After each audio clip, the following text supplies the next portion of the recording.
Hello and welcome everyone to Galactic Gumbo, the nerd topic show where we talk everything nerdy. So we're going to be covering several things today. We're going to be talking about the new G.I. Joe movie that's going to be coming in 2020. Our Mount Rushmore is going to be, because it's the day before Super Bowl, our Mount Rushmore of Super Bowl foods.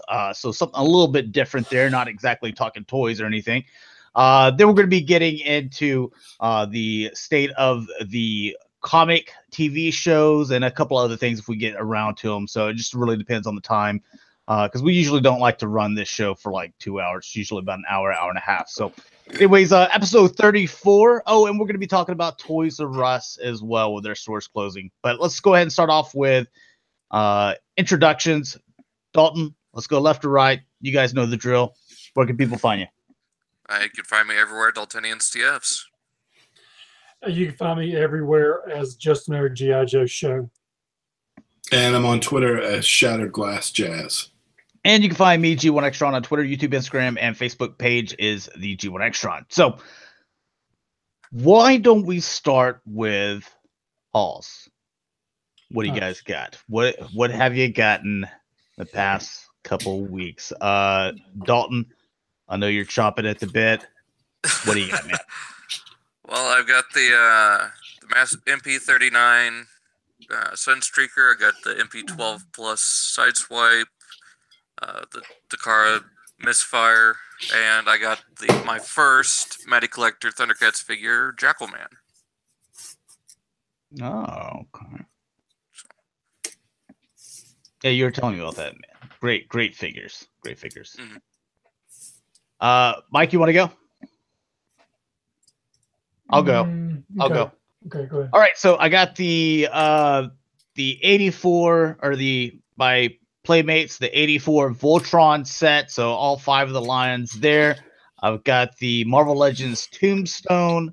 I ended up getting the I'm just gonna say exclusive Grotesque finally, and got the Power of the Primes Grimlock, and I finished.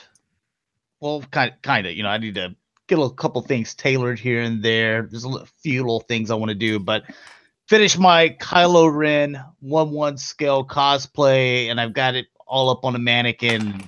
It's terrifying. So I ended up getting the outer robe, the hood scarf combo, and the belt.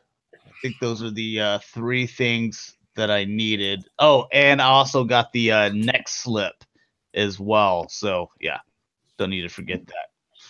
And so that thing's finally done for the most part. I'm excited about it. It's pretty cool. I'm part of the 1/1 scale game. So. All right, who's going? Me? All right. I got last few weeks. I got Hot Toys Star-Lord, Hot Toys Rocket, both from the second Guardians. The vintage Joe stuff. I got the Undertow guy, Captain Gridiron, Toxo Viper, the Stalker from '89, Scoop, and on the Transformers end, I got the Sunstreaker and the Legends Misfire, Slugslinger, Octane, Bumblebee. On the Black Series Star Wars stuff. I finally got that vintage Series 2. Big Bad finally got it in. I feel like that came out like a year ago, but they finally got it in, so didn't have to pay arm and a leg for it. And whatever the new Ray is, like 58 is the number. Journey Ray or something like that. Journey Ray. Yeah. Big Bad just sent it. Got it today. Says number 58 on it. That's all I know. All right, Mike, what do you got, man? The only thing I got was the 84 Lions. I only got the 4 limbs. I haven't gotten the Black Lion yet, but that's it. He is awesome combined. Like, I know. I am so much more impressed with once I finally put them together. I was like, I knew I was going to be impressed with him anyway, but I was like, oh, you know, he's probably still going to kind of move like a brick. Oh man, he's awesome. Fantastic figure. I love him. it makes me want to go track down now that 16-inch, the DreamWorks Netflix version. So, All right, so let's get into Mount Rushmore, something a little bit different. We're going to be talking about food, which I know all of us, we like to eat. So Super Bowl, a lot of us watch football as well. I think all of us are football fans. Dakota's not here, so I can say that and be honest. Kind of, sort of, on my end. Aren't you a Broncos fan, though, I thought? I support them, but I don't really actively watch any football games. All right, well, I'll recruit you to be a Cowboys fan. No. Let's get into what is your Mount Rushmore, basically your top 4 of Super Bowl foods. Like you're hosting a Super Bowl party. What are the 4 trays that need to be there? Rick, you might as well go ahead and tell us, because you had a big old spread for when your Steelers lost against Jacksonville. Well, I knew it was going to be their last game, so I told Erica, I'm treating this like my Super Bowl. I just had a bad vibe. So anyway, yeah. Number 4 would be, I like to have some of that fried mozzarella around. Oh, nice. Number 3, this I didn't get into this until like my 30s, and someone passed over. I had it somewhere, and then they gave me the recipe for it, and that's buffalo chicken dip. It's a life changer. It's really good. Number 3, I feel like you always have to have some sort of wings, and my particular favorite is honey barbecue. And then my top one, I'm a big fan of the Mexican food. So I like some loaded nachos, but I have to have homemade guacamole. My wife makes like the best homemade guacamole. In fact, she went to the store today and got like all the stuff for that. So those are my 4 that I love. What about you, D? Well, one thing we've always done as a family is homemade chili. I mean, that is usually the number 1 thing we do. If not, then wings, nachos, or pizza. God, do y'all have enough bathrooms in your house? It's like every commercial, everybody's hitting the head, man. We just wait till halftime. It all sounds delicious, but a lot of digestive stuff. You need some thumbs there at the table too. Mine would have to be pizza, and then we do cheese dip with rotel and hamburger meat in ours. Yes. And then same thing for Rick, the wings, buffalo honey wings. And then sliders, hamburger sliders. You got to have some kind of hamburger meat. I mean, it's really hard for us bigger boys to limit it down to 4. I could have done top 20 on this one. He's like, a lot of stuff I like. I mean, he's like 4. I'm like, shit, that's like an appetizer is 4. I mean, we're talking about 10 or 12 is the meal and everything. I'm like, man, I mean, there's so much. I can't. I'm getting hungry now. Just talking about it. Never mind. Let's talk. Oh yeah. Dakota's would be funny. It'd be like the most weird combination of stuff with like sushi, Taco Bell. Just a bunch of like random stuff. So, for me, I think that every party, and I think we've all named it, you got to have some type of wings. Like wings are just. Because I think about Super Bowl, foods. You don't need something that you need something that you can just kind of fill your tray with a few things. A lot of finger foods, So, quick to grab and stuff. And I think wings. So I like hot wings. I'd say those for one. I usually every year make in a big crock pot, the Velveeta cheese and the rotels, and then I cook like a couple of pounds of hamburger meat and dump it in there and have the hamburger queso. But that or nachos, whichever one you can flip those out. Some type of Mexican food. You know, I'm in Texas, Yeah. of course. You know, we're gonna have some Mexican food tomorrow. So the other thing I guess would have to be, because I'm bringing these tomorrow. Pizza. You know, I think kind of goes good with those, and we'll see. Fourth, yeah. Why not do some more Mexican food, or what's good too? If you got that rich friend, ribs. Yeah. Slow cooked in the crock pot. Those Yeah, might be the ribs right there. A lot of times you see people here, at least here and probably up through Maryland, do crab dip too. I've been to a lot of parties where they had like good crab meat. Oh yeah, I imagine that if you go the further north you go, then there's going to be more seafood. Where the further south you go, you're going to be more, Mexican food. Mm-hmm. So like and tomorrow, barbecue. Yeah, tomorrow I think like I'm buying a couple extra large pizzas, and then like one girl, she's coming over, she's doing like Mexican food. Like she usually just goes to the Mexican market and picks up all these meats and tortillas and all the stuff. So we'll have Mexican food.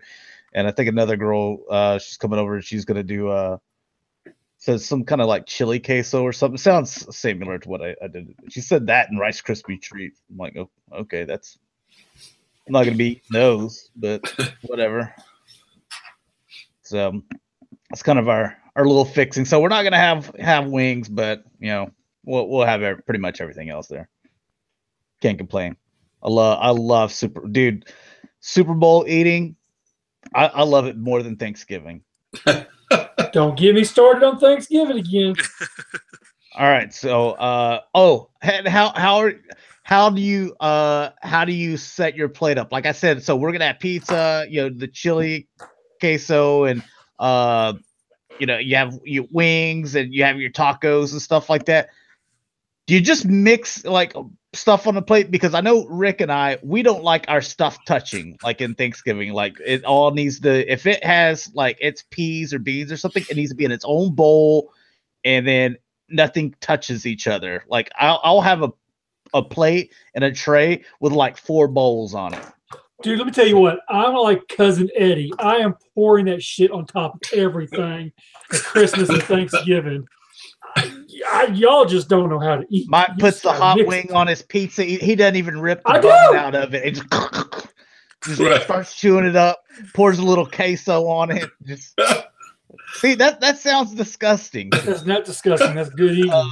But so whenever I go and I set up my food, like I will go, like if I'm going there, I'm like, all right, I'm gonna have pizza. I will just have only pizza on my plate. And then I'll eat that, and then I'll go back, and I'm like, now let me get the wings and ranch, and I'll do that. Nope. Plus, I clean my plate each time because I don't want the old food, any of that flavor, to get into the new flavor of the new food. You got some OCD issues on your food, dude. That's some OCD issues. That's the way I like to eat.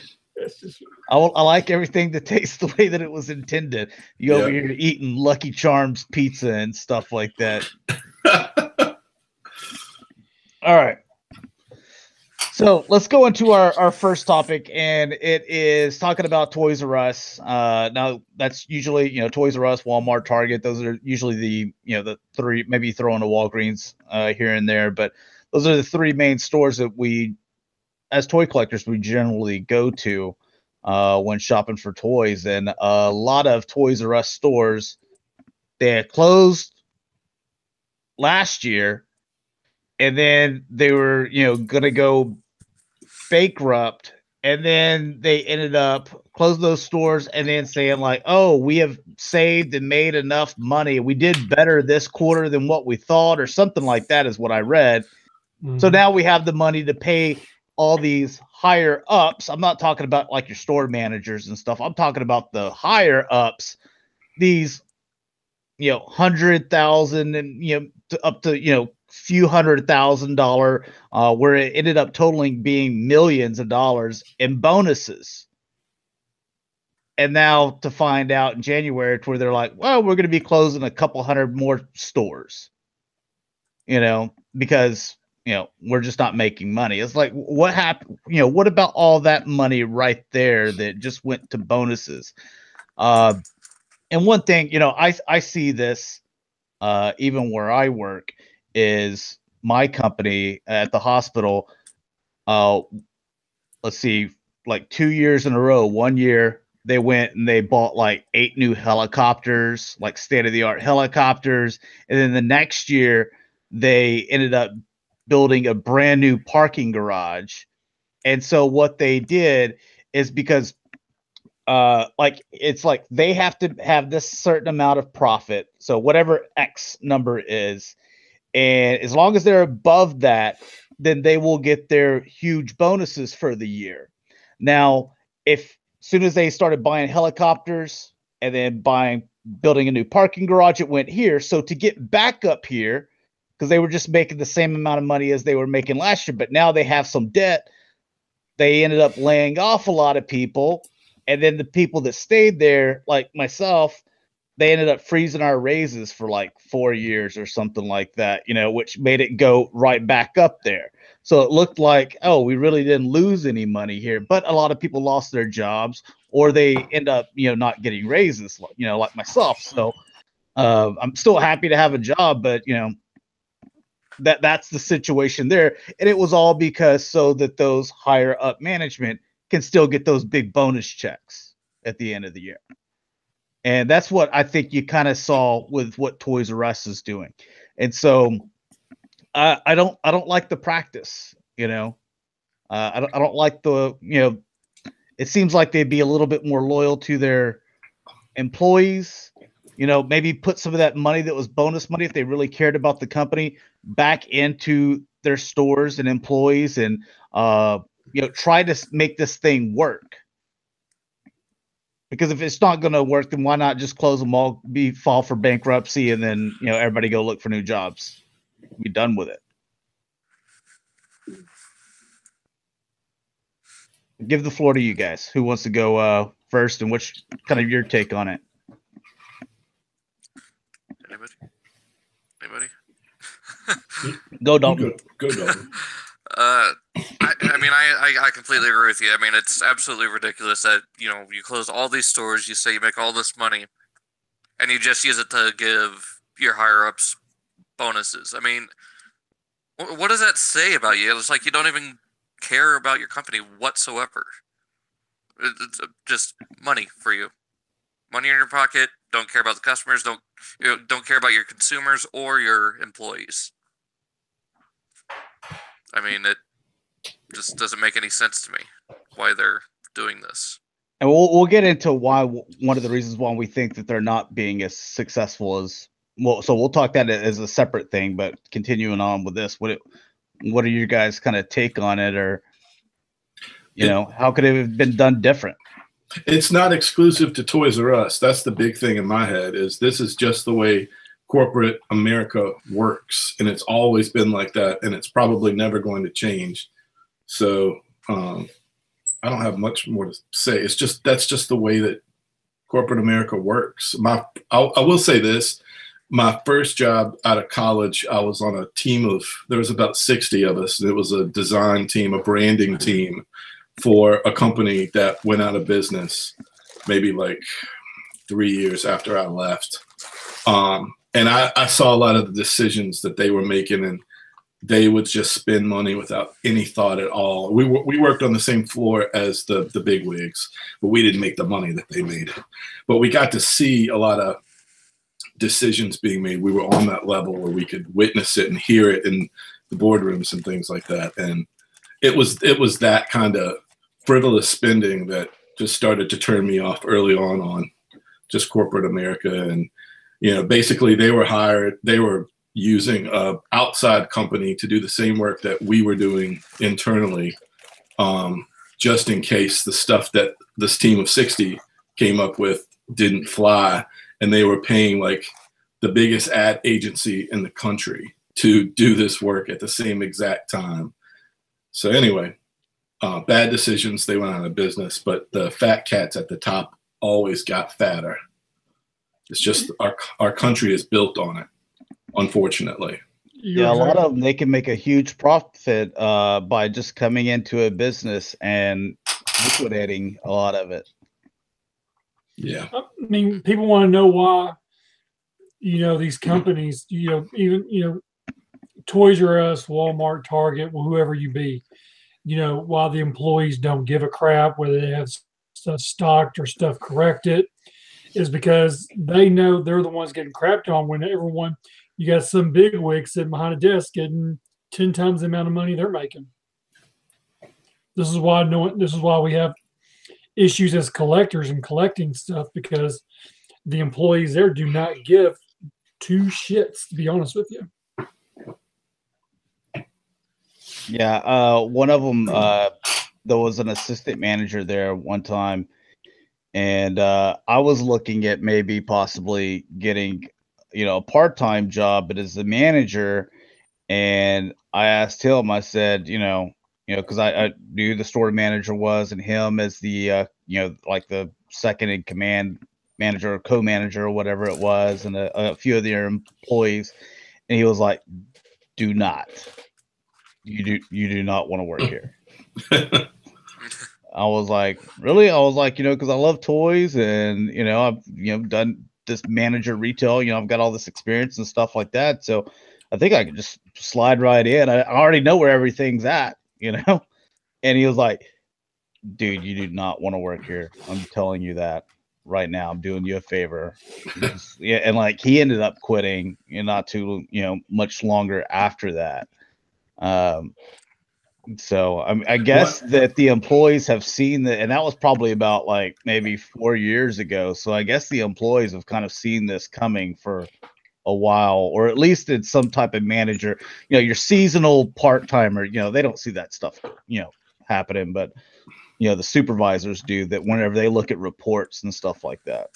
If you think about it, like your workforce, your employees, if they're not loyal to the brand that they're working for and don't have good things to say about it, how are the customers going to feel? That's a perfect example. Right. That they're one of your best branding tools, and that word of mouth is everything. So if you can't keep them happy, and brick and mortar in this day and age, on top of all that, so you got some serious problems.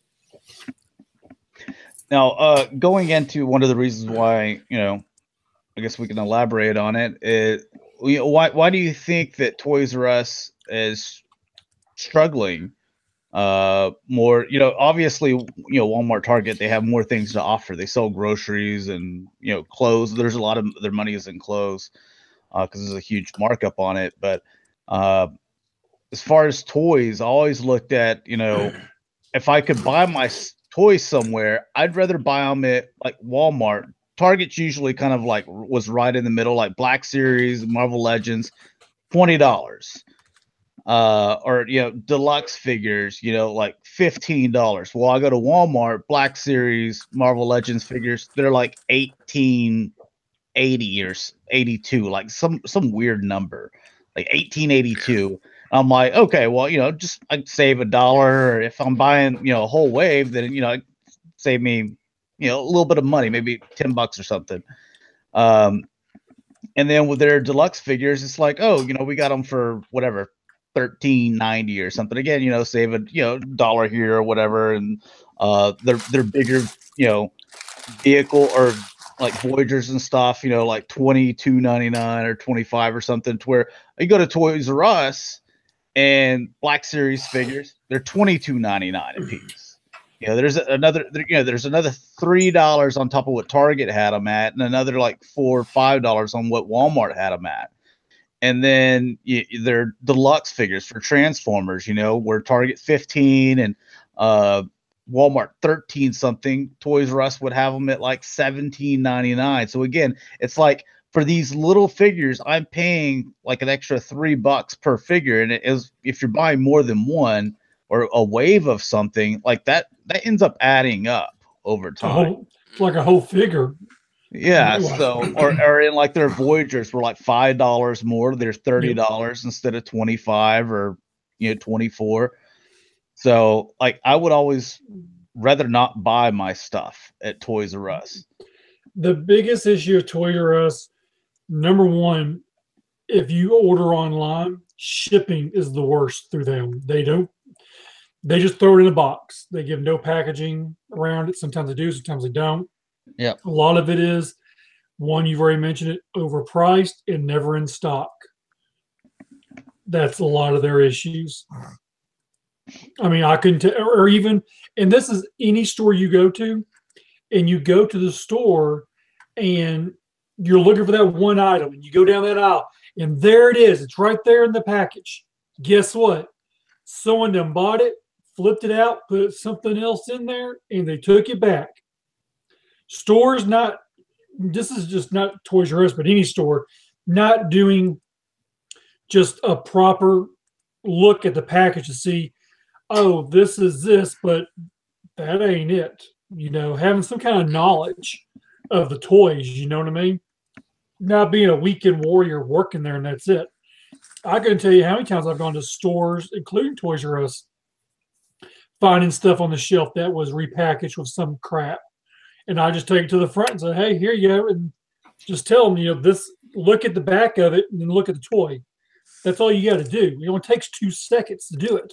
Well, maybe more at Toys R Us, because I know people at Walmart that I've seen them just bring up a box with a TV in it, and just be like, yeah, I want to return this. And like the service person, they'd never even opened the box. I'm like, there could just be like rocks in there, for all you know, like you're not even going to look at it and be like, well, says Sony on the box, and it's one of those cheap TVs, like a Weston side or something, like some Walmart brand TV. Yes, so they don't even look at it. So I don't expect them to do much more for $20 figures. At least that the places don't specialize in toys. But I always thought that price, like, that's something that turned me off. Plus, well, I don't want to act like Toys R Us is like far away from me. It's like 3 miles, but try to get in Walmart, or I could walk there. They're right around the corner. So, yeah, Dalton knows. I made that little video.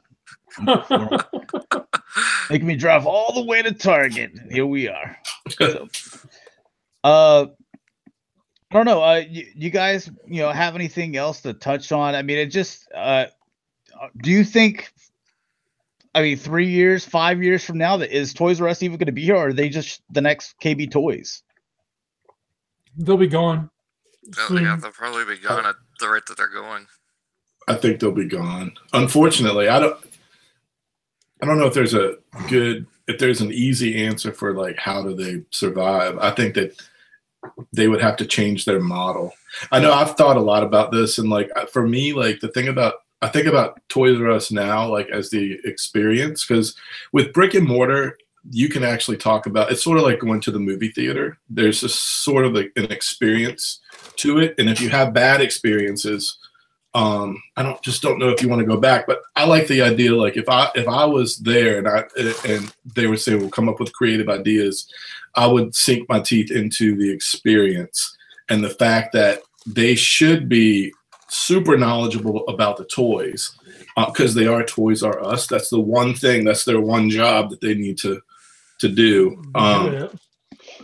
But for me, it would be about the experience. And I wish that the toy companies would work with them as well, like your Hasbros and stuff. And I've thought about the idea of like this, if for our age group, we're usually talking about nostalgia more than anything else. And frankly, we'll buy Optimus Prime over the course of 30 some years, as long as he's still Optimus Prime. So even if he's not, you can change him into a monkey and we still got people buying him. So the nostalgia factor, I think no one's ever tapped into that as far as the experience in the store.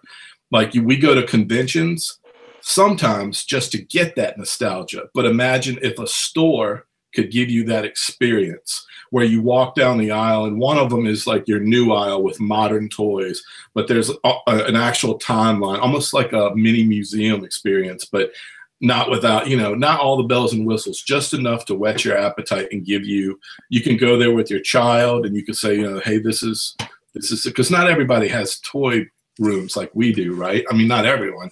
So it would be a way to it could be more of a family experience as well. When we go now that we have like a kid who's 5, I go there more for him now than for me because like Josh was talking about, the prices are a little bit more, and I try to at least smart shop for some of the modern stuff. The vintage stuff sometimes you can't, but we go there for him, and because it's all toys and stuff, that's an experience. He likes that experience. He's 5. It's not like he's 12 and he's into his iPhone and all that stuff. So he loves it. He gets super excited when I talk about going. I think for me, I would if I were to try to turn things around, there's a lot of things you have to do, but I would want that experience to be different because you kind of look at what can you do that Amazon can't. And Amazon can't do that. Building off that, here's something that I would do.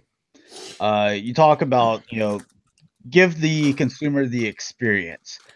I think that if you posted, like you knew that, hey, we're getting these Power of the Primes, they're supposed to be here in 2 weeks, so we're going to have them and we're going to have a bunch of them. Maybe you order even more of them because you feel like you're going to sell more based off, this little, I guess, idea or something that you could do is there's usually like kind of an open area and they have just like these little dollar bins or, with just like, I don't know, like crap in them or whatever that nobody wants.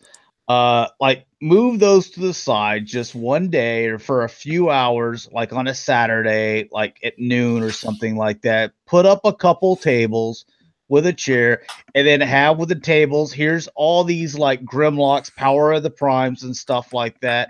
And then have someone with one open and just all they're doing is transforming it for kids. All hey, check this out. Look, do that. Basically, like I would do a review. Here's how you do this, and here's all these different modes. And I'm doing that and showing the parents, and I'm also showing the kids and put it in their hand, not where it's in a box, because the box artwork isn't as cool as it was, back in the 80s. Whenever you saw the G.I. Joe stuff, you saw that box artwork or Masters of the Universe, you're like, man, look at that it just looks awesome. It's different though now today where it's just like it's sitting there in a box and it looks plain and boring. But now if you could put that toy in a kid, now he imagines it, he's playing with it, but he imagines he's playing with it at his house or at his friend's house. Then, that's going to be a little bit more magical. You're going to hear a lot more kids saying like, Mom, Dad, can we get this? I want this figure right here. So maybe you have something a little bit more complex. Maybe you have something like a deluxe, to where kids can have a little bit of hands-on, with that stuff. I think just give them a little bit of hands-on. Obviously you're not going to give it to some 2-year-old to where they can break it, or you can even show them like, hey, if he does pop this off, it pops right back on, because that's kind of the way they made them now. Just to give them those hands on the figure and show them and show the parents too, like, look, this isn't that complicated. If he runs into trouble, you could help him out. I would rather have that, Josh. Like if let's say Toys R Us, for example, instead of doing their exclusive where you have to go to Toys R Us to get it, because I get that they want us to come in the door. I would rather Hasbro spend their money on a street team that can go out to the stores and do exactly what you said. And almost like the Lego, they have the Lego events at Toys R Us now. Yeah, but it's very small. And yeah. But if they did that with like the Transformers, for example, and things like that, I would take my kid. He's into that stuff. So, I mean, yeah, he's talking with other little kids. They're making friends. I mean, it's almost like you met up at Chuck E. Cheese. Maybe you get a couple of pizzas or something. And it doesn't have to be a long event, just a couple hours. But man, you're going to be packed during that time. Like, and it's going to grow every single time, and you get a new wave.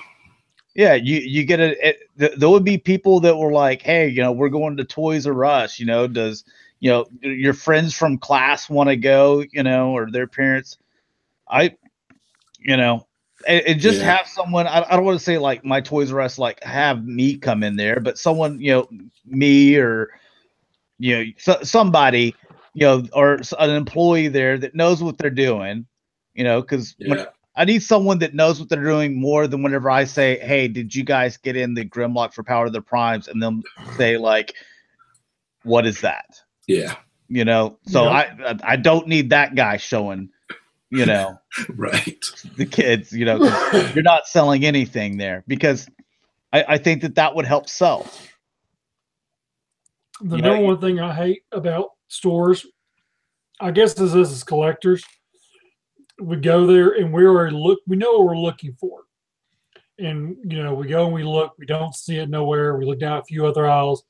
And then you go to an employee and you say, hey, I'm looking for this. Can you look it up in your system? I got the number.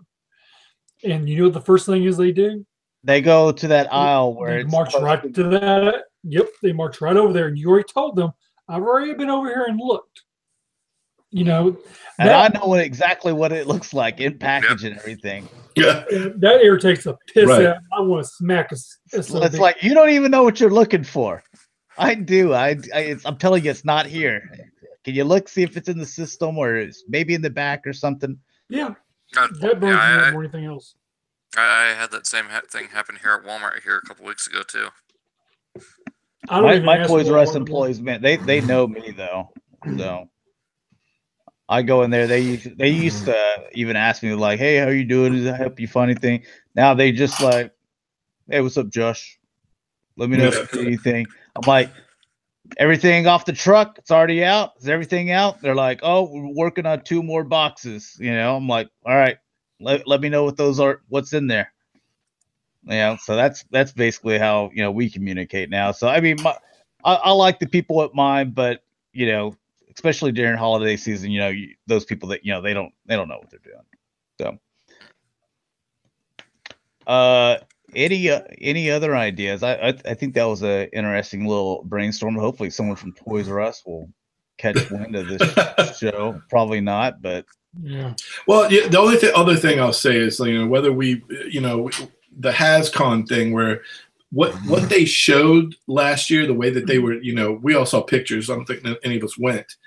But the idea of showing the experience and the history of the brand and stuff, I like that idea. I just wish they would do that in the brick and mortar stores a little bit more so it would tie into that experience. I just keep coming back to it, and that's what I've been thinking about. Like I know that, they were doing that HasCon, just Hasbro as an example.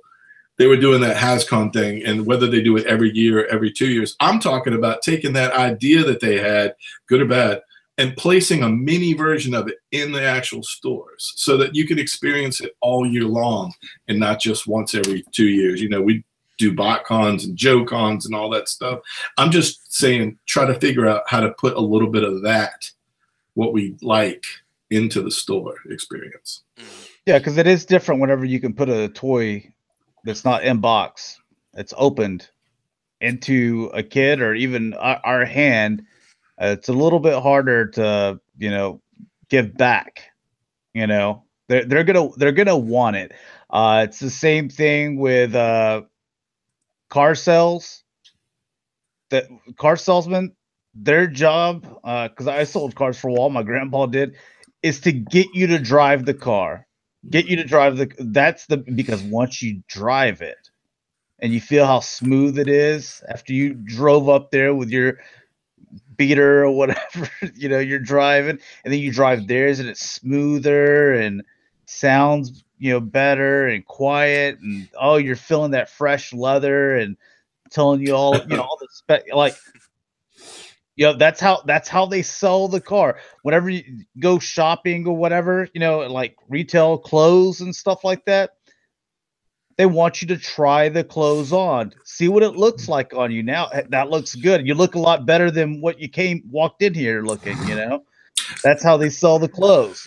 So I'm big into like the sound stuff too. Like I still think like having like just little sounds throughout your aisles and stuff, whether it's like something that you heard from like a G.I. Joe theme song from the 80s, or whether it's the Ninja Turtles from 90s, and whatever it is, like I still think like stores could benefit from that being a part of the experience as well. Because someone who's in there with their kid that maybe doesn't collect toys like we do, but they used to own Ninja Turtles and they love that show, but they've almost, you know, forgotten about that stuff, you know. If you're in there with your kid and you're getting like, you know, our Toys R Us is kind of coupled with the Babies R Us. So if you're in there with your kid, but you hear like the Ninja Turtles song coming from the aisle, and you walk over and you see like some of the original stuff in a glass case, and then under it, the new stuff. I don't know. I just think that's kind of fun. It's like a layer that's not there now. I don't hear anything. The only thing I see when I go in is, especially like a Walmart, is like just drones. They're literally like the drones and the Black Hole movie, and they're just carrying out their task, and you're not even there. It's kind of sad.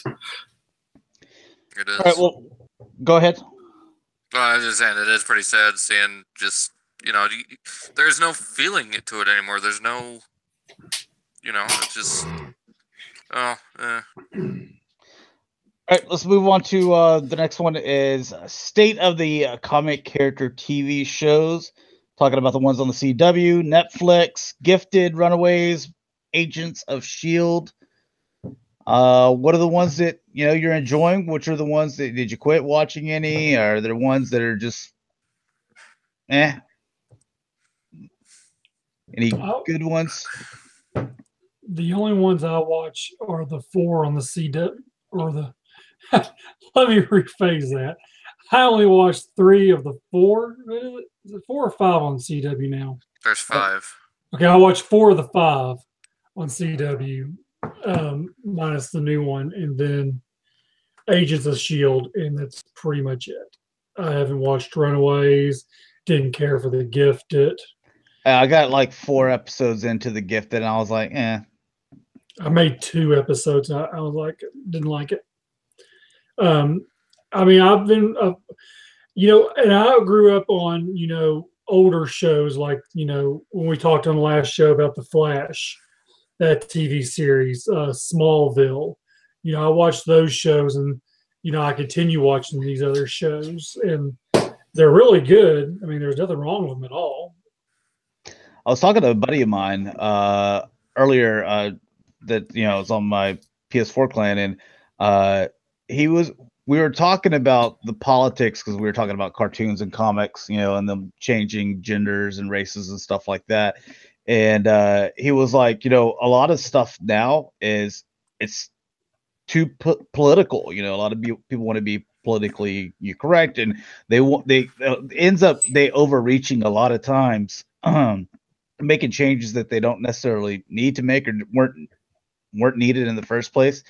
And then he said, he goes, the last really good superhero show that was just based on the characters, the drama, and it was a good story, he said, was Smallville. I've never seen that show, but he said it was great. He goes, everything that I've tried to watch now, like, you can tell that there's some type of a political agenda, Yep. you know, or, you know, behind it. I mean, 10 years of Smallville. I mean, It was good. now I can't recall not one time where it got political or anything about race, gender, anything like that whatsoever. I mean, for God's sakes, I mean, they made Pete Ross an African American where he was white, as a, you know, in Kansas of all places. So, I mean, and there was no, at first it was kind of like, oh my God. And then it was like, of course, we only had him for 3 years, but I mean, it was still not that big of an issue. I mean, no, that didn't feel forced at all. It just felt like the way it was the way it was, right? And I mean, and Smallville was, I mean, granted, they didn't have the entire cast from 1 to 10, but when they lost the certain cast members, you know, the contracts, they still did decent with the show. I mean, hell, they went on for another 3 years. Yeah. Or 3 to 4 years. I think they lost Lex after 6 or 7, or him and Lana both at the same time. I think it was. Yeah. You remember, Rick? I think it was. They got 7 seasons. That sounds about right. And then they did 8, 9, and 10, and Lex Luthor didn't come back till the final episode of Smallville. Now, granted, they kept true to the original motto, which was no flights, no tights. That's the motto from the very beginning of Smallville. And they kept it true till even the last episode. What? Although the Justice Society episodes at the end of near the end of Smallville were fantastic. Oh, they were. They let Jeff Johns come on and work on those. Now that was that's my Hawkman right there. That was a badass Hawkman. It was fantastic. Yeah, it was. I mean, the characters they played, the costumes, the way their costumes were like, that's what I like. That's what I want. You know, some of these costumes nowadays are okay. Do it. There's too much leather. Yeah. It's ridiculous. Well, even Smallville, you know, Dr. Fate, he was all leather, but he had that badass helmet, man. Yeah. I mean, everybody was Dr. Fate for a couple episodes, and the helmet got passed around so much. The Smallville, I think, benefited from it being like starting as like a high school teen drama where everything is a little more dramatic. Yeah. The show had a whole lot of heart. And so let's compare like Smallville to like something I'm watching now, I'm trying to watch, and that's Arrow. I do not feel like Arrow has ever been the show that has a lot of heart behind it. Mm-hmm. My wife and I both watched it from the beginning. She dropped off about a year ago. I've tried to watch it, but I have to compare it to, like Mike says, Smallville or even The Flash. I feel like The Flash is even this season where they took a different take with the Thinker. I think that they've done a good job at like keeping the writing. The writing is still well done, and we both love The Flash. We don't have a whole lot of bad things to say about The Flash, but when it comes to Arrow, for me, it's probably one of the worst. I dropped out of Supergirl. I tried to watch some of the episodes last season, a few here and there, but I haven't watched any this season. My wife still watches that, but I felt like that one. You can definitely watch that and feel the political, the PC. It's very beginning. It's very forceful. I mean, it's not the messages and the things that they could do in a more subtle way that make it just feel more real. They don't do it. They're just not good at that. Everything is it felt forced. I'm trying to think. The Legends of Tomorrow, I like that show. I like the randomness of that. You don't know what's going to happen from week to week. I think that's what I like the most about that one. It reminds me of the comic like Exiles, where like Marvel threw like a bunch of characters together and they went and tried to solve, you know, people. They were kind of misplaced at a time from different eras, and you could kind of a big potluck, a motley crew of people. I like that. And I watched that show. I think I've seen every episode of Legends of Tomorrow, so I'll continue to watch that. I even rewatched Legends of Tomorrow on Netflix because I really enjoy it that much. I mean, now you mentioned the episodes as Flash and Arrow either.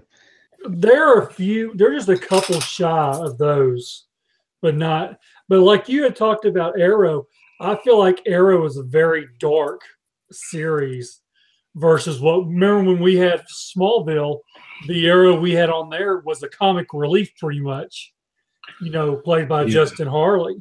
And that was, you know, I thought when I first heard the new Arrow coming, I was hoping it was going to be Justin, but it wasn't, of course. And we got, you know, Stephen Amell, which I think he does a pretty good job. But like you said, I think it's too dark of a series. Because Arrow, I mean, there's dark characters in it, but he needs to have because Oliver, he does joke a little bit. He's not supposed to be just like Batman. He's like almost like Batman or Bruce Wayne, but he does throw in like little jokes here and there. It's a little bit more playful, a little bit more loose, not so serious. It's almost like Stephen Amell like got handed a Bruce Wayne script, like we're like, hey, we want you to be like Bruce Wayne, but he's supposed to be like Oliver Queen, which is kind of a lot of traits like Bruce, but you know, he's a lot more loose and easygoing.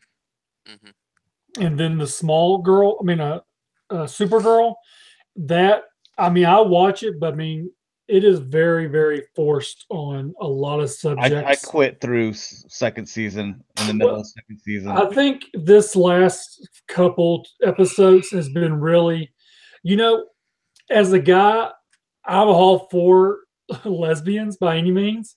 But when you're sitting there and you're making half your episode talking about the sister and the lesbian cop friend, that just, you're making the whole episode about that and their feelings and this and that, and then their political views. And then this last episode was like a round table of women talking about everything woman issues. And I don't want to watch your TV show or episode and know which way you go politically. That's the way it feels. It feels like that way 100%. And that's why I was like, I can't watch this. There's like SVU, Law and Order. Like, I quit watching that. I watched that for a long time, many seasons, and I quit last year because I was just like, I can obviously tell, which way you go, and whether I agreed with you or not, I don't need to know that, Yeah. I was like, if I can identify that without knowing, and I can guess just by watching your episode, then you didn't do a good job writing that episode. Exactly. And good sci-fi, I would say all of sci-fi has social commentary on something either from the past or from here, usually politically. But good sci-fi doesn't have to be so hard on the sleeve showing all your cards. That show is horrible at that. And the writing sucks. I don't think the writing on I can't think of an episode of that show where I could say, wow, if I was going to say somebody watch an episode, it would be that episode. I can't think of any. Nothing stands out to me. And honestly, out of all the shows, I'll even go as far as like their the costumes and the FX stuff that they do, practical and digital. I think it's the worst of the shows. There was one episode, I don't know if it was might have been first season, but I remember tweeting like, I am watching Power Rangers right now. Like, it looked like Supergirl. Oh. It looked like an episode. One of her villains looked like if it grew, like if it did that thing where it like lunged forward and like grew, it would have been Power Rangers. Like, I would have waited for its morphin' time. I didn't even finish season 1 of Small Girl. And the only reason I gave it a second shot, Supergirl. Yeah, I didn't even finish watching the season. What'd I say? Small Girl. No, you said Small Girl. Oh, old age, man, old age. I did not finish watching the first season of Supergirl, and then I picked up on season 2 just because it went to the CW. It wasn't as bad. I get really interested in it when they cross her over in the other shows. It becomes a pretty good show, to a degree.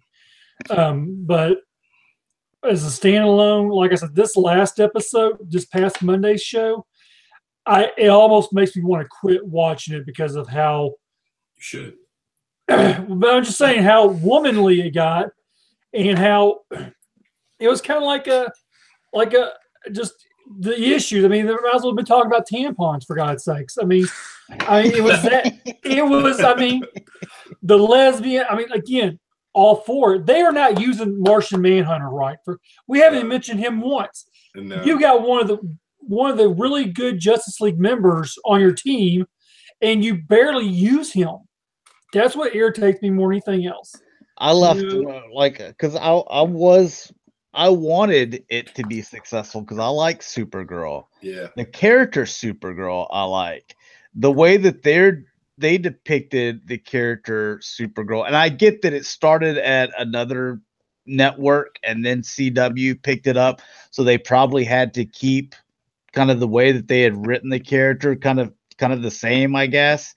But that's where they failed, is because other than her name being Supergirl and the outfit she wears, this character couldn't be further from Supergirl, so I didn't like that.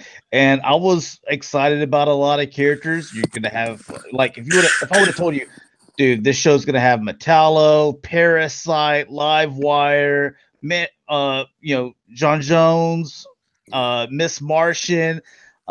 You'd be like, oh hell yeah, man! I'm getting into this. I mean, that's how big of I wanted to watch it and like it, but I was just like, man, this writing is terrible. Like, you don't even have Lex Luthor. You got the sister, and it used to be the father and the brother fighting. Now you got the daughter and the mother. Stick a tampon in, I'm done. It's obvious it's written by a lot of feminists. Women. Yeah, it's very. I mean, not that I personally see anything wrong with it, but you've got a woman president in that universe. Yeah, Linda Carter. Yeah, and I think whenever I think the moment when I was done is whenever they said something about like, oh yeah, I'm the president, and then Supergirl said something like, what, like I was gonna vote for him. I was like, I am done with this. Like I'm done. I was just gonna say, we watch this stuff to escape mostly, right? I mean, that's what comic books. That's where we started this whole thing, reading comic books. So, I mean, it's supposed to be an escapism. I don't need it to be a direct reflection of the political climate right now in America. It's the last thing that I want, honestly. Anyway. What about Runaways? I'm not even interested in watching any of that. I like Runaways. They did a really good job keeping it close to the comic book. They just went deeper on it. In the comic, it's mostly following the kids without a lot of backstory for the parents. In the show, they give equal time to the kids and the parents. But I thought they did a really good job keeping it close to the source material, which in this day and age, that's a win. Let's see. There's another one. We can just go through the ones that like no one really cares about or no one watches. Inhumans, never watched it, didn't care to watch it, and I heard that it's probably not getting a second season. It didn't even finish. Did they even finish the first season? I mean, I watched like 2 episodes, and I'm like, no, that show was horrible. I mean, it was horrible. Yeah. I didn't even think about watching that show. Like, I didn't even. Honestly, if someone had came in and said, "Here's $100, watch the whole season," I'd say no, thank you. Like, hold my beer. No, so take your all right. So no one watched that. I watched 2 episodes. The Gifted, like I said, I think I watched like 3 or 4 episodes, and I was just like, whenever it came up where I had all these other episodes of TV shows to watch, and then I had that one, like I kept on watching all those before, and like it was one of those shows that like it would always end up being at the end like of the week, for me watching, and to where I was just like, I want to watch it, like it just didn't engage me to where I was like excited. I wasn't excited to watch a new episode of it. I had similar feelings for The Gifted. I grew up on X-Men. My biggest problem with the show is, and I understand they probably are dictating to them which characters they can touch and which characters they can't. Of course. There's about 3,000 characters that they probably could touch that they did not. There's only, 4 characters in the show. They had Thunderbird, Polaris. Blink, Polaris, and then the Cuckoos are from more of a modern X-Men, but they're in there.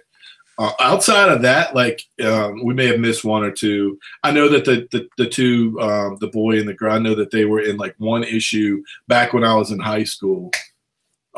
Anyway, they probably could have brought in more, but I think they wanted to do their own thing, I'm assuming, with the characters they had. But if they brought in more characters that I knew from the comics that I loved, I would have been more open or probably a little more excited about it, especially if they told you through the trailers and stuff week to week, in 2 weeks, get ready for, and they tease a character that you grew up with or someone they could touch. But they couldn't do that. They didn't do that. So there was no excitement for me. And what's sad is there's some good actors in there.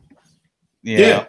There's some good actors that I recognize from a bunch of different shows. Let's see. Before we get into the Netflix stuff, I guess Marvel's Agents of Shield. I think that's a pretty good show. It started off slow, and then up until last year, I thought was good. The season before that, I almost quit. Last year was good with them going into the system and being androids and everything. And then this year, that android is hot too. But this year, the time travel, the blowing of the planet, this season here is by far the best season ever of Agents of S.H.I.E.L.D. Yes, I'll reiterate that. And I almost quit last season. I had no intention of watching Inhumans, which I still didn't, or S.H.I.E.L.D. again. And I had it on and I watched like the first episode. I'm like, what is going on? And they completely changed. I felt like they changed everything, at least where they were and how it was, or the show was arranged. And I think this season is the best season so far too. I would, anybody that's watching, I think if they haven't, or if they stopped watching, I say give it one more shot, but start at episode 1 of this season and see what you think, because it's back. It's better than it was season 1. It's pretty good. Better. Good show. Like I said, season 1 started off slow. 2 was okay. 3 was really bad. But last year, I really enjoyed last year where they had the whole other world inside the computer system and everything, and had the android and had everything they were doing. What was it, LED or LMD? Is that what it was called? LMD. Yeah. I enjoyed it as a story and as what they did. This year here, it's like I can't wait for Friday night to get here to watch it. But now I gotta wait 4 damn weeks for the next episode. But I mean, it has not disappointed yet. Oh, and let's see. Let's get into. Oh, Dalton, did you want to say anything? Well, I mean, a lot of those shows I haven't even gotten to yet. I've mostly just started on the DC stuff, so I'm needing to get started on Agents of S.H.I.E.L.D. and even the Marvel Netflix stuff. I tried watching first couple of episodes of Daredevil, and I just kind of started getting bored. But that's. I love Daredevil. I do too. I have heard other people that I've talked with say the same thing, Dalton. I love Daredevil, but I also grew up heavily reading Daredevil. It's really good. I didn't finish watching season 1 of Daredevil, but when Defenders came out, and I watched Defenders, I was impressed with Defenders. Then I had to go back and watch everything else up into it. So I watched Daredevil, Jessica Jones, Luke Cage. Unfortunately, I watched the Iron Fist. But I mean, they were all good. Iron Fist wasn't as bad as what people put it out to be. No, it's not as bad as people say. I just didn't think it was as good as Daredevil. It wasn't. It wasn't as good as Daredevil. Jessica Jones, I thought was it's all right. Luke Cage, I thought was all right. But I never really knew much about those characters really to begin with, so I really didn't have any. I didn't have any I'm excited about this character. I was just like, whatever. Tell me a story, I'll watch it. Yeah. With Punisher, I liked and I wanted, a lot for that character, especially seeing him in season 2 of Daredevil. And Daredevil, I like that character. So I guess there's another Marvel character I like as Daredevil, but with Iron Fist, I know him more than Luke Cage and Jessica Jones, but he's not as polarizing as Daredevil, but I had a little bit higher. I thought I'd see a lot more. I don't know. It seemed like it went slow at times. It took. I think that Iron Fist took the most episodes to here we finally go. Yeah. Also, I think that the villains in the Daredevil season 1 and 2 are the best. Yeah. The guy that's playing Kingpin is doing a stellar job. Vincent God, dude. He's whatever from Law and Order Criminal Criminal Intent. Yep. Dude, I love him. My mom used to say, like, man, you and that guy are a lot alike because y'all have like a lot of the same looks. I'm like, Mom, you don't see me like just start messing with like asking people questions and like messing with stuff on their mantle and just like, you know. So, but yeah, I like him as an actor.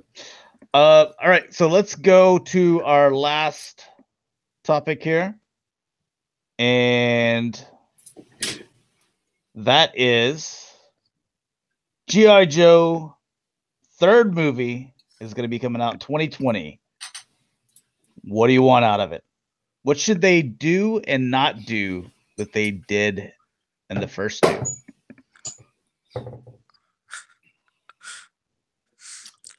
Me personally, less black. Same thing. And one of the things that I loved about G.I. Joe, it's very colorful. We looked at all your figures. There's tons of colors. I love all the colors. I don't care if that is not traditional, like in like real military today. Give me all the colors and all the beauty and stuff like that. And give me the well, let me stick with colors for a while. So all the colors. Same thing with whenever they did the X-Men. One of the things that I love is they all have all these beautiful colors and nobody matches. Everybody has their own color schemes going on in multiple colors. Awesome outfits. You know, like you got Gambit's got black, purple, blue, and then his brown, you know, coat, you know, and then you know, just everybody has awesome colors. And then you went to the movies and they're all wearing black leather, you know, and all matching and uniformed. Like it didn't, even though like I know that that's Wolverine because he has the claws and he has the hair, and people are calling him Wolverine. But you know, and Cyclops, I know him just because of the visor. But if you took, you know, like basically, I need to be able to identify them without, if he did have his claws out and if Cyclops didn't have his visor and they were just standing next to each other, I need to be able to be like, that's Cyclops. And, you know, I know that that's who he is. And I can tell it just by his outfit and, you know, the color schemes that he has. That's my first thing that I would want them to do. I know that it's silly to think that people in military would be running around and Python Patrol and Tiger, you know, Force and all that stuff, but that's what I want to see. I mean, G.I. Joe, the first movie was, like you said, the black leather. I'm not. Since when did we put our military people in black leather? I mean, unless they're doing something on the side. I mean, I just don't get it. You know, and you know, the Cobra Commander, just the story they went with made no sense whatsoever. You know, the Baroness dated Duke and she was good. Now she's bad. Oh, well, guess what? She's going to be good again. You know, she flips more than a politician did. And it's just ridiculous on how, you know, it's like, who's writing your crap? I mean, Hasbro should have been ashamed for being behind the stuff that they let Paramount put out. And you're going to let Paramount do it again. There's your first mistake. You need to get another company doing this or different writers. I mean, I don't, you know, no leather, you know, make the people who they were, what they, you know, Destro, make him who he is. Cobra Commander, you know, they got him, you got his character look right in the second movie.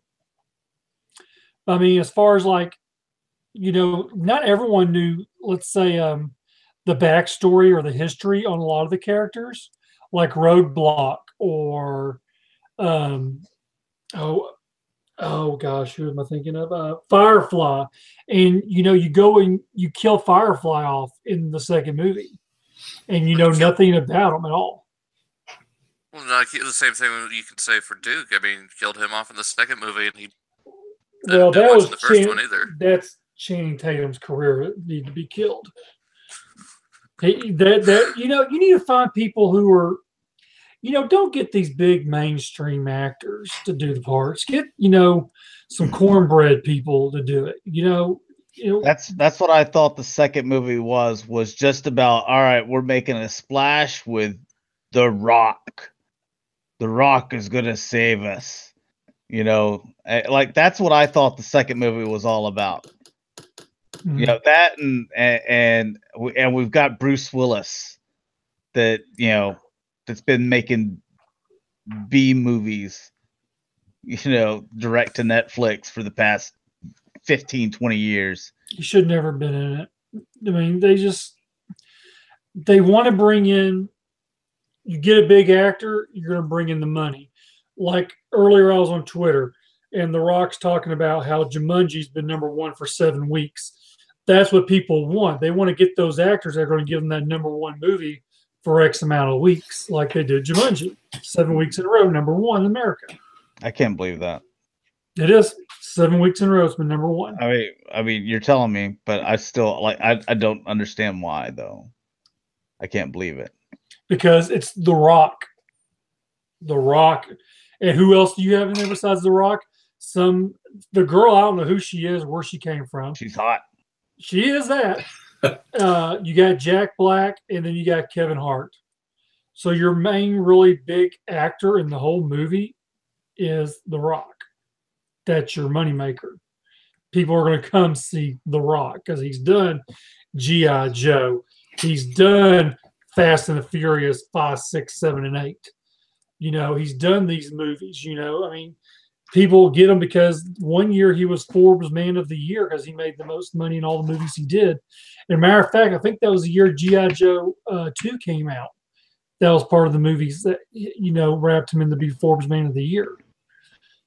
So, I mean, they need to go back to what G.I. Joe was originally, and do a good movie off of that with some, decent actors, but not your big, huge money-making stars who want, I'm not going to do a movie unless you pay me $10 million, period. I don't care how crappy of an actor people think I am. I want $10 million. You need to bring in some people who'll do it for a few $1 million, and that's it. Yeah, because you need multiple. But I said, costumes. Yeah. And you said actors. What do you guys think? Story. Well, yeah. Writing. I mean, the writing in the movie is just total garbage. I mean, it's already been. Can I go against the movie idea? But just here's why. And the story has a lot to do with it. I don't think you can tell a great G.I. Joe story from the beginning in less than 2 hours and 15 minutes.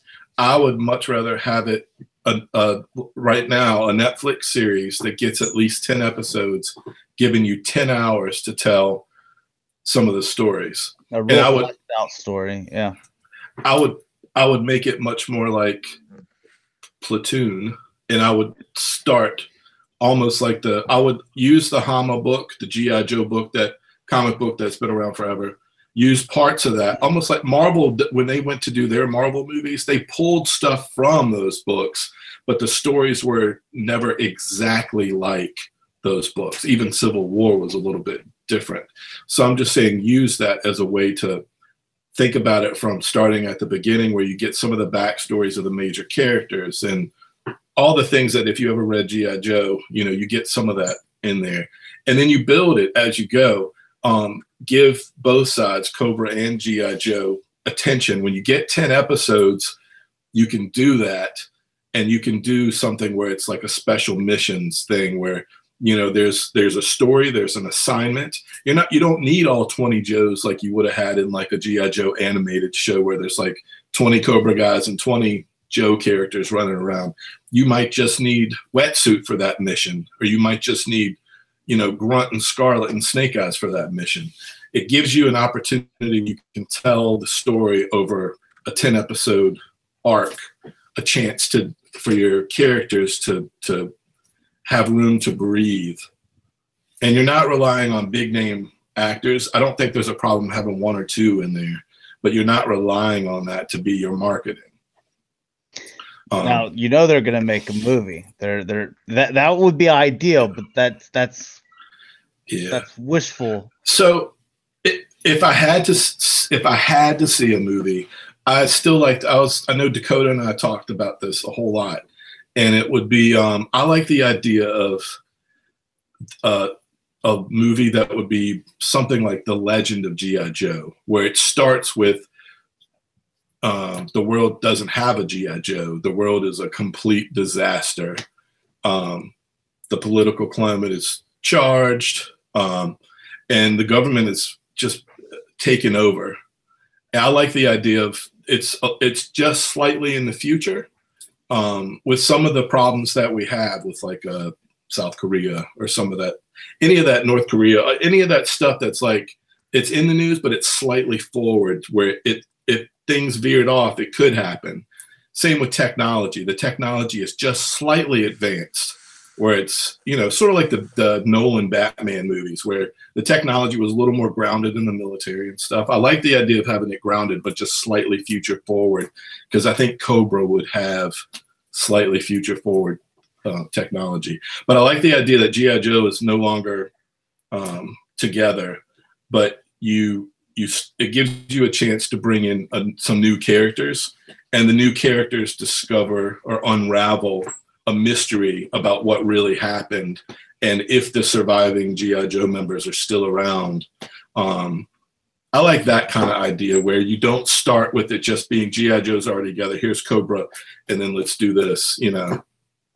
I like the idea of like a story-driven thing where you get back into G.I. Joe, but you do it in a cool new way. I also like the idea, like if it is future forward and they're disbanded, I love the idea of taking some of the major characters and twisting them, where like Snake Eyes is more of an urban legend, and like kids at school have heard about him, but they don't know if he's real or not. Like that kind of thing where you just go a little bit deeper into the mythos, and it lets you tread new ground without completely, you know, retelling the story that you've done before. I think in 2 hours you could get like a nice little mystery unraveled and get the band back together. My problem again is in 2 hours and 15 minutes, I just don't think you can do G.I. Joe and Cobra justice. They've had a really hard time doing it with Transformers. I think the first one was the best of the bunch when they kept it simple. Yep. But I think movies have a hard time doing it. So, I mean, those are large teams. I mean, like the G.I. Joe and Cobra teams are so large. There's so many characters. The thing is, if it was ever done as a franchise and they took it that way, where the movies were more about like special missions, and you learned about these 3 or 4 new characters, and maybe you saw like the whole group at the pit in one scene, but really it was about like these 3. I think that's still the best way to handle it. The missions should be specific to what their skill sets are. So, you know, they all can't have the same skill set. One of the things I like about G.I. Joe is they don't. They all have whatever their forte is, that special thing that makes them cool. I think they shouldn't lose that. Yeah, the last ones they had like everybody's a gun expert except for Snake Eyes. He's our sword expert. It was like he was the only one that was different, you know. But everybody else, they had all the same expertise. Mm-hmm. Yeah, well, Firefly got a little bit of attention on the demolition stuff. You got to see that a little bit, but not, you know. Especially when the bike broke up and shot off at the very beginning. Yeah, I like that scene with Fire. I like some of the scenes with Firefly, probably the most out of the ones that they had in there. They destroyed Zartan. I mean, they just took Zartan and just, yeah, I hated Zartan. I think Zartan was the worst for me in the movie. The other thing they can't not do that they really haven't done a whole lot with at all, and that's if you're going to do a G.I. Joe movie or a Netflix series or whatever, show the vehicles that we grew up with. Like, what is wrong with having, if you're going to have a Jeep, why can't it look slightly like the Vamp? Or if you're gonna do, if you're gonna do the subs, why can't it look like the shark? Or I mean, I don't think there's anything wrong with having some of those old school, even like a Rattler, like an older school plant. You can update it a little bit, but there's nothing wrong with like taking the design cues and the color palettes and, like Josh said, with the costumes, applying that to the vehicles that we grew up with. Like, I want to see the killer whale. I want to see all that, I haven't seen those two Joe movies since they came out. Yeah. I've never even, like, I don't own them either. Like, I've never got the itch to, you know what, let me revisit those again, just because I remember that they were terrible. Yeah, if it comes on regular TV, we watch it. I mean, I just skip right over it. No, there's certain movies that we know are crappy, but I'll still watch them. G.I. Joe, if it comes on TV, I'll catch it if there's nothing else really on. I mean, couldn't tell you how many times I've watched these Fast and the Furious movies on HBO. Every time I turn around, there's a damn Fast and Furious movie on. If it wasn't them, it was USA playing it all the damn time. So, I mean, but that's just me. All right. End it there. We've almost gone an hour and a half. I think we've got some good talking on just a couple subjects there. Talked a little food. Yum, yum. All right. Let's go ahead. Before we sign out, Cybercast in 2 weeks on Saturday. It's going to be Transformers, 6 p.m. Central Standard Time. And then on Sunday is our special at 3 p.m. Central Standard Time. We're going to be doing the other action figures because it's going to be New York Toy Fair. So a lot of coverage there. So signing out. D, start us off. I'm Dalton. You can find me everywhere at Dalton SDFs. You guys can find me everywhere on Just Another G.I. Joe Show. And you can find me on Twitter as Shatrdglassjazz. All right, and you can find me G1 Extron on Twitter, YouTube, Instagram, and Facebook pages, the G1 Extron. So thanks a lot for watching, guys. Hopefully you enjoyed, and we will talk to you guys here in a couple of weeks. Peace.